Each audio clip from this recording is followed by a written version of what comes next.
Welcome to my channel, All for Health with Jane. Family, more prisons are being raided by the Correctional Services Officers after the TikTok video by an inmate from Goodwood Prison in Cape Town went viral, where this inmate boasted about the better conditions they are living in prison as compared to what South Africans are living outside. On the clip that we're just going to watch here, this is at the Johannesburg Correctional Services that is popularly known as Sun City Prison. The Correctional Services officials stormed the Sun City facility unannounced whilst the inmates were sleeping. They came with police dogs lining the inmates against the wall, their bodies being searched. Some searching inside the prison to see if there are any things that these inmates are having with them which they should not have. Family, let's watch as they are being searched. As you can see, the inmates being lined up against the walls here. Their bodies are being searched, and the officials actually searching inside the prison as well. And so, Oli, indeed, this search, this raid happens at the back of the TikTok video that an inmate posted a few days ago, which went viral, in which he bragged about the conditions that they live in within prisons, and really sparking widespread criticism and outrage at the fact that firstly an inmate had a cell phone on him, as well as just raising concerns about access to contraband that inmates have, and whether officials are properly mitigating this challenge and what actually is happening within South Africa's prisons. So, as you can see here, officials lining up the hundreds of prisoners, inmates here, and checking their bodies, their persons, to check that they don't have any contraband on them. In some cases, as we saw with that social media video, the inmate having a cell phone, and so often reports about inmates having not just cell phones but illicit drugs and any other kind of contraband that they should not have with them. Yeah. And so I guess this is part of the Correctional Services Department's interventions in trying to perhaps become more transparent as to what's happening in our prisons and trying to mitigate the challenge that they face. You know, I just want my colleague to just show you here the K9 unit in its full force, being able to sniff out any contraband. So on a physical level, you have, sniffer dogs trying to check that there aren't any, substances, illegal substances inside the prisons. But also, as you say, the Correctional Services Commissioner, they also making an extended effort to try and see from a technological aspect if, even if an inmate has a cell phone, can the signal be jammed? And so that's the aim of the department. And so it's one that's debatable in terms of whether they're winning the war, but certainly that video that we all saw a few days ago of an inmate sparking widespread debate and an outcry, and clearly at least showing us that there is a war going on, or at least there's a fight, but perhaps the department is now making extra efforts to try and see if they can mitigate it. Yeah. Then just talk to us, Katlego, about your own experiences. I mean, it's not often that members of the media are taken inside a prison. It's a place, by the way, that I fear very much. I wouldn't want to be seen inside there. What's it like to be inside a prison, much less to say at night? Yeah. Yeah, I actually want to see if we can lead you inside, Xoli. Let's see if we can be able to go inside at the moment. Media still, some of our colleagues still outside, but I just want to see if we can get any images, at least by the doorway, just to show you what it looks like. Let's bring you this way, Xoli.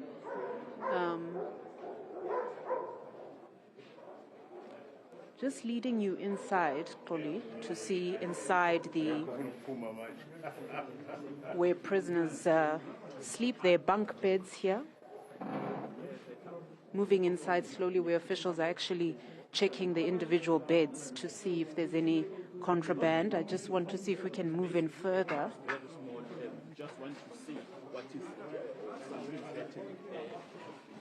Don't know if you can see, Xoli, but as you can see, an official there from the K9 unit up top, checking the individual beds, we are going out, making sure, trying to check that there aren't any devices, drugs, money, anything that an inmate should not have with them. So you have the bodies being checked outside and the individual beds being checked. As you can see here, this is where inmates sleep, Xoli, and these are their beddings, their personal belongings actually being individually checked. At some point, we actually saw one of the inmates being called. I don't know if they had found something, but they called them in, perhaps to question them about something that they had seen. But that's the image for now. The person in front of you, Katleho, what are they Let's carrying? bring you out of here. Yes. It appears that they're carrying documents there, but nothing untoward yet. But those were documents that we saw there, Xoli. Just need to bring you back outside. I want to show you here where it seems that they actually have picked up something. Okay, as you can see there, police cell phones. Cell phones being taken out of a bucket there. It seems that this is some of the contraband that they've found from the individual inmates.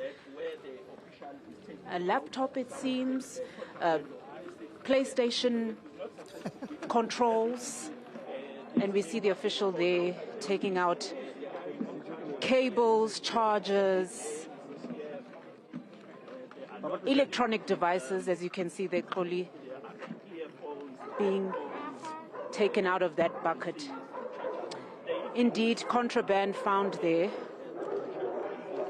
And this goes back to what you were saying earlier on, Xoli, as to when people get phone calls from inmates, how does this happen? Well, here is the evidence that indeed cell phones, some prisoners have been keeping cell phones, coins, money, Rizla, so a number of goods and things perhaps smuggled into the prison that should not be kept by an inmate. And so, as we can see, that this goes back to that same video that we saw last week of an inmate on social media. How did that happen? Well, this is perhaps a sign of it. Yeah, and you see there scissors.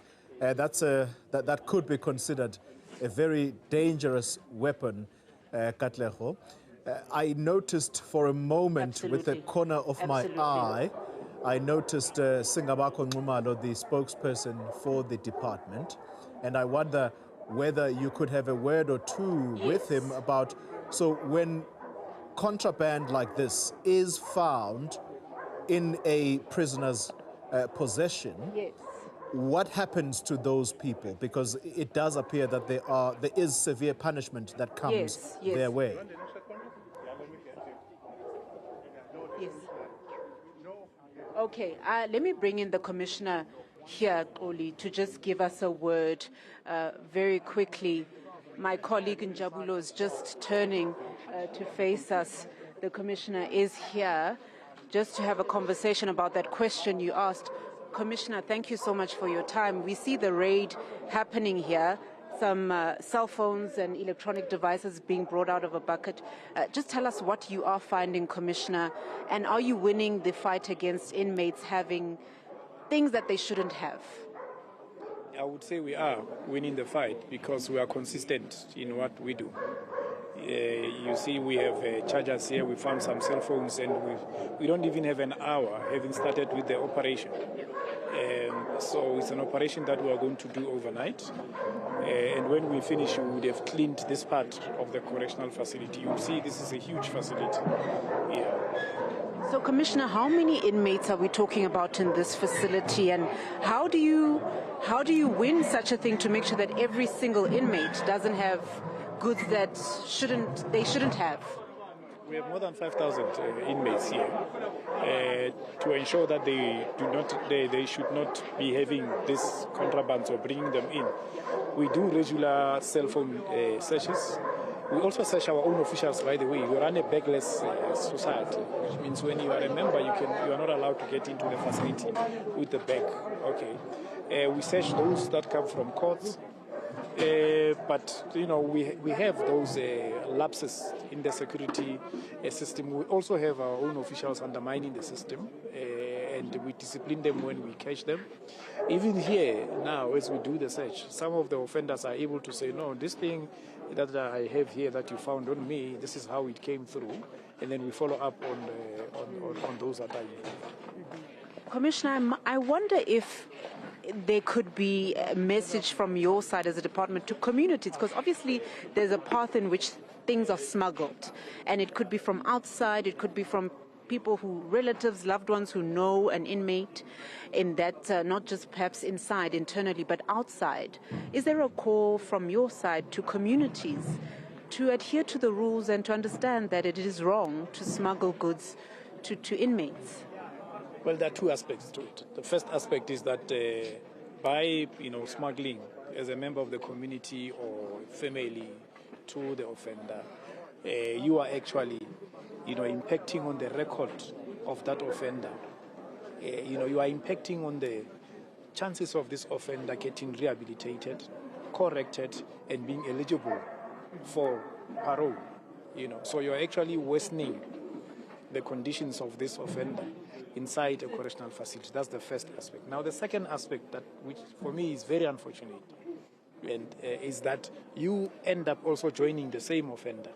Because most of the members of the communities, when we catch them, when information comes out, we actually open criminal cases and they get arrested. So that's the part that pains me, because as a member of the community, you're not supposed to be engaged in criminal activities that worsens the overcrowding problem that we have currently in correctional facilities. And I guess, Commissioner, another one is about, you mentioned rehabilitation. What are the challenges that you're facing as a department in trying to rehabilitate inmates? And obviously, as we see here, the smuggling of contraband. But do we see, because we see repeat offenders coming back to our prison systems, is rehabilitation actually happening? It is happening. We have rehabilitation programs. That's why you will have, a number of offenders, qualifying for parole.